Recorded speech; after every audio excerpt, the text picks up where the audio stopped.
As I'm sure everybody knows by now, J.D. Vance, Vice President of the United States, has a new book out about his conversion to Catholicism.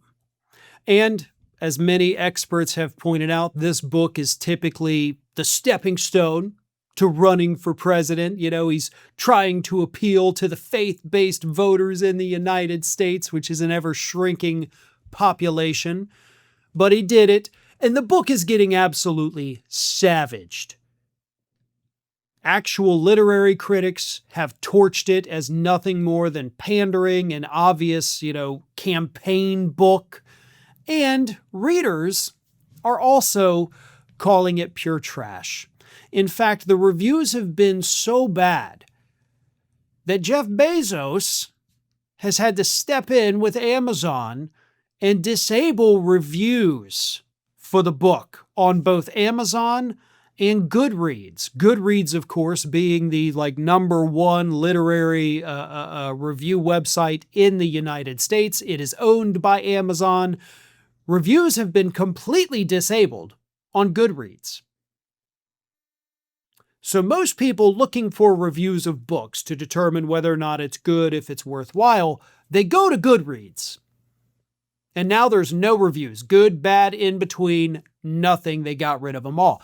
On Amazon, some reviews are still there, but of course they have limited it to verified purchases, which, I'll be honest, is actually not a bad idea. I think everything on Amazon should be, you can't review it if you're not a verified purchaser, because why would you let somebody that you don't even know if they bought it leave a review?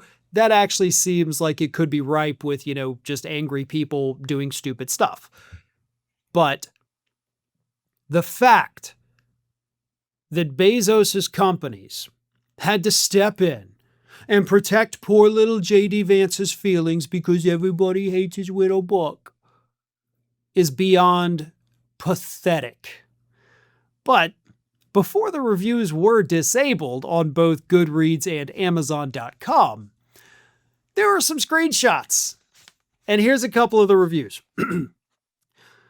Why would anyone believe anything that comes from this man? He does not uphold Christian values, has lied to all Americans, does not respect his wife, and his soul has been sold to the highest bidder.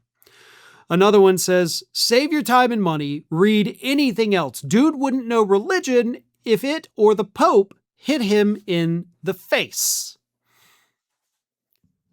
Now you may be thinking okay, well, these are obviously just trolls. Normal people actually like the book, right?